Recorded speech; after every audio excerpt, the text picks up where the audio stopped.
Wherever you may be, however you may be listening, thank you so much for tuning in to another edition of the Cardinals on SI podcast, coming to you live. Well, maybe for me, not for you guys. 11 p.m. after Monday Night Football, a very big win for the Arizona Cardinals, 27-17 over the Dallas Cowboys. Week 9, Monday Night Football. The primetime lights did not prove to be too bright for Jonathan Gannon and company coming out of the bye week. The week of rest proved to be vital for the Cardinals, who stopped a 5-game skid and now emerge victorious moving into week 10, a 2-game stretch with the Seahawks and the 49ers coming up. But I do want to run over the victory over Dallas really, really quick. Starting with the offense side of the ball, Jacoby Brissett getting his third start while Kyler Murray remains injured, and that's going to be a very hot topic in the desert over the next week. Jonathan Gannon was asked after the game if Kyler was still his guy, still the starter.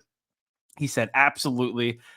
He said nothing has changed whenever it comes to Kyler Murray's starting status. But watching Jacoby Brissett play football for the Arizona Cardinals in 2025, it's really, really hard not to stick with Jacoby. And he added to that again tonight, 21 of 31, 261 yards passing, 2 touchdowns through the air, no interceptions, another rushing touchdown on the ground for Jacoby. And I just think the poise, the demeanor, his ability to stay in the pocket, step up and navigate it, and deliver big time throws consistently and down the field, may I add, too. It seems like a seamless fit, at least right now, in Drew Petting's offense compared to Kyler Murray. Obviously, things can change. Things do change rapidly in the National Football League. But as I sit here today, after 3 games of Jacoby Brissett, and like I said, we'll probably talk about this a little bit later in the week when I have somebody on, probably Richie, maybe Alex D'Agostino from PHNX. We will see. Um, I want to save that deeper conversation for another time, but specifically talk about Jacoby against Dallas. I thought it was status quo for him in all of the best ways possible. Um, didn't love the 4th and 8 play call at the end where Jacoby ended up hitting Marv down on his feet. I'm not sure exactly what happened with that. I'll have to go back and watch, but I think for 95% of the day, I was impressed with Jacoby. I feel like Jacoby had control of the huddle, had command of the offense throughout pretty much the entire night. And I don't think it's a coincidence that the Cardinals offense has taken a step up with him at the helm. Now, making way to the receivers, Marvin Harrison Jr., a career night, 7 receptions, 96 yards, and 1 touchdown. He's obviously had a 100-yard game before, but 7 receptions, the most out of any game he has had. And if you are a peruser of the internet, you will know that Marvin Harrison Sr. had made some interesting comments to ESPN's Josh Weinfuss about how awful the Cardinals offense was to watch. And it seemed like a really big bounce back game for Marvin Harrison Jr. and on the national stage. And I think it was kind of fitting because the last time we saw Marv under the primetime lights, Thursday Night Football, he had those big drops, really kind of got in his head. He did rebound towards the end of that game. But I feel like the last time the national audience saw Marvin Harrison Jr., they saw the not so great side of him. And I just feel like whenever the ball was thrown Marv's way tonight, he dominated. He absolutely dominated. Michael Wilson coming in clutch with a 50-yard catch today. Trey McBride doing Trey McBride things, finding the end zone again. This offensive attack is humming, at least passing the ball wise. This attack is humming. And one of the things I like about Brissett currently is his ability to spread the ball. I feel like previously, and this isn't a jab towards Kyler Murray, I just think this is me being as objective as possible. It felt like a lot of the offense, passing the ball wise, was predicated a lot on Marvin Harrison Jr., Trey McBride, and a very steep drop off to everybody else. It doesn't feel that way. It doesn't feel that way. Obviously, Marv's going to get his targets. Trey's going to get his targets, but it doesn't feel like that's the only option for the Cardinals offense to be funneled through. But what is staying the same, though, is the Cardinals' inability to establish the run. And I say that looking at Amari DiMercado stats, 79 yards, 5.5 yards per carry. But at no point did it feel like the Cardinals were running the ball well. They were up pretty late in the game. And I just sat there and like, man, like I really wish this is where you had that like 2024 Cardinals rushing attack to where you were over double-digit lead against the Dallas Cowboys, 4th quarter, you're trying to chew clock. Like, this is exactly where you need that kind of offense to be. and it wasn't. And granted, the Cardinals did come out with a win. It was a little bit closer than we would have liked or anticipated. They were able to get the job done. But if we're going to nitpick, I still think that is a big facet missing from this Cardinals offense. But like looking at everything all together, I continue to be impressed with not only Jacoby, but Drew Petzing's ability to maximize Brissett as well. This offense does look night and day better, at least through the last 3 weeks, with Brissett at the helm. Will we see that with Kyler? Jonathan Gannon was asked after the game if Kyler was still the starter. He said, yes, nothing's changed on that. That's how I feel.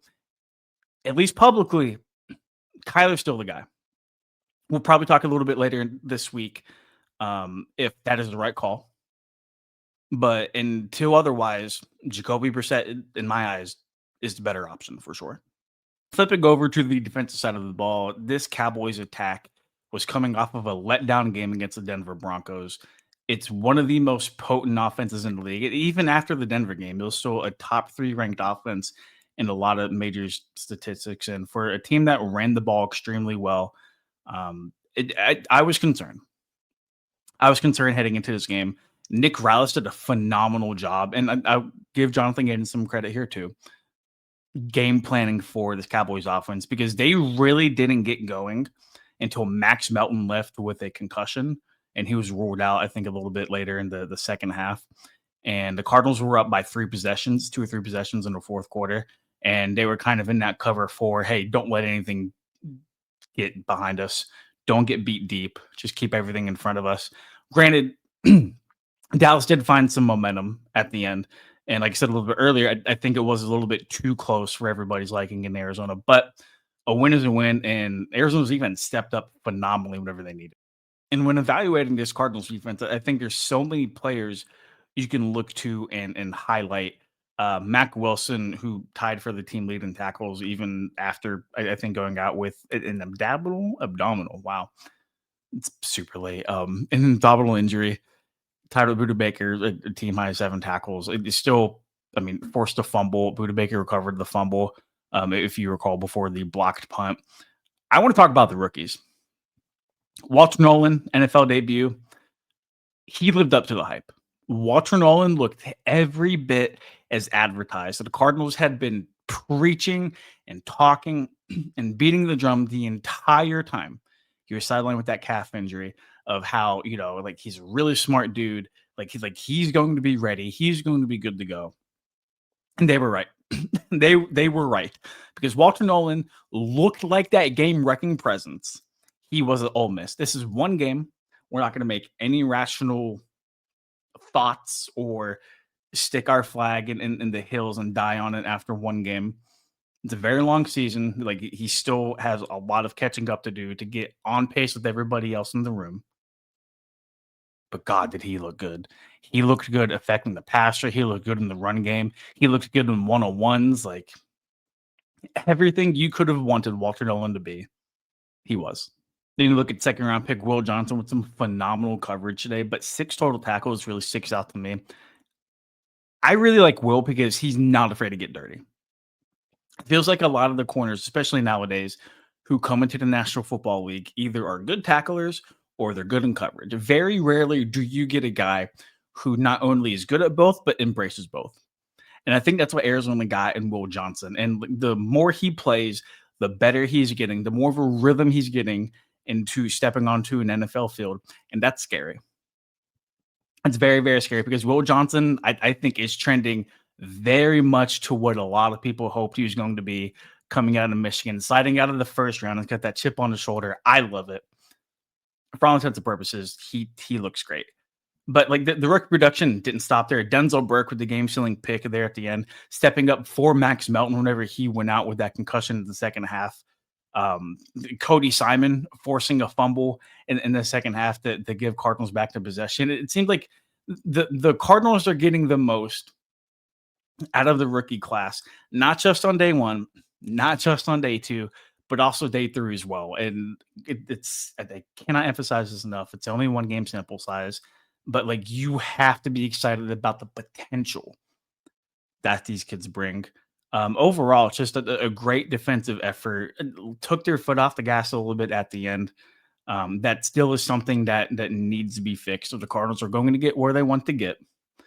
And granted, it's a very big uphill climb from here for them to reach the playoffs, considering the hole that they dug themselves in.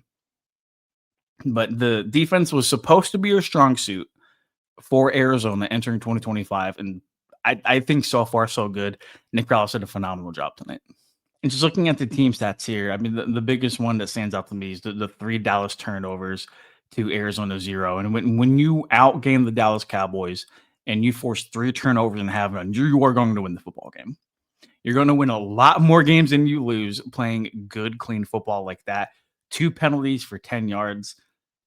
This isn't what you would call a like prototypical Cardinals game where you want the offense to look like it did.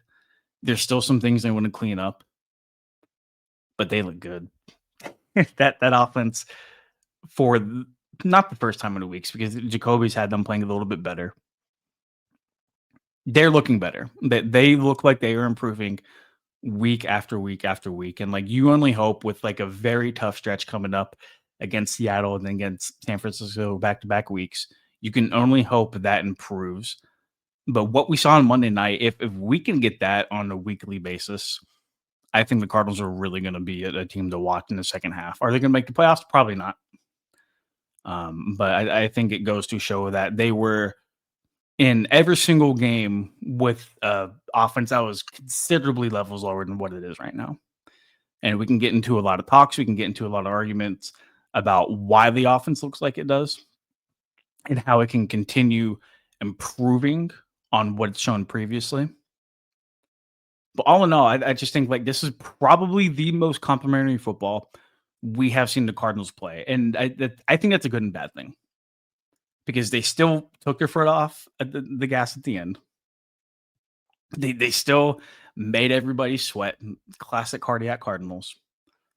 But also, if this is them improving, if this is them taking the next step and playing football like they are, because Dallas is a good football team. And people are going to rag on the Cowboys. They've lost back-to-back weeks now to the Broncos and the Cardinals. That's a good football team. And I was so curious to see how this team responded coming out of the bye week off of a 5-game losing streak. And I thought they responded the right way, which tells me Jonathan Gannon has not lost the locker room. Those guys are still fighting for him for sure. But make no mistake about it, this was a big game.